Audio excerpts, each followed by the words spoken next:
Sunday வந்தாலே எல்லார் வீட்லேயும் ஒரே ஸ்பெஷலாக தான் இருக்கும். இதுவும் ஒரு ஸ்பெஷல் தாங்க. ரொம்ப ஈஸியாக செய்யக்கூடியது. இதுக்காக நான் கடாய் அடுப்பில் வச்சுட்டு தேவையான வெங்காயம் போட்டு, வெங்காயம் வதங்கினதையுமே இஞ்சி பூண்டு பேஸ்ட்டு, தக்காளி 2 மிக்சியில் நல்லா அரைச்சி சேர்த்திட்டேங்க. 2 ஸ்பூன் தயிர் ஊற்றி நல்லா மிக்ஸ் பண்ணிவிட்டு, நம்ம எலக்ட்ரிக் குக்கரில் தண்ணியை வச்சு அரிசி போட்டு நம்ம கலந்து வச்சுக்கிற மிக்ஸியும் சேர்த்தி நல்லா உப்பு போட்டு நம்ம வச்சிடலாம். ஒரு 10 நிமிஷத்தில் சூப்பராக சாப்பாடு ரெடி ஆயிரும். இன்றைக்கி பாஸ்மதி அரிசியில் தான் செஞ்சுக்கிறேன். அதுக்கு சைட் டிஷ்ஷாக தொட்டுக்கிறதுக்காக வெஜிடபிள் எல்லா வெஜிடபிளும் போட்டு ஒரு ஃப்ரை பண்ணியிருக்கிறேங்க.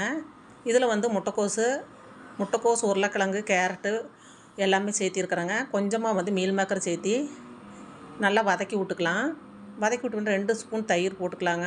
கொஞ்சமாக உப்பு, கொஞ்சம் சிக்கன் மசாலா போட்டு மூடி வச்சிடலாம். ரொம்பவும் சூப்பராக அருமையான ஃப்ரை அருமையாக ரெடி ஆகிடுச்சுங்க. தயிர் பச்சடியும் செஞ்சுருக்கிறேன். கொத்தமல்லி தழை தூவி இறக்கி வச்சா பிரியாணி சூப்பர் அருமையான சாப்பாடு. பிடிச்சிருந்தா சப்ஸ்கிரைப்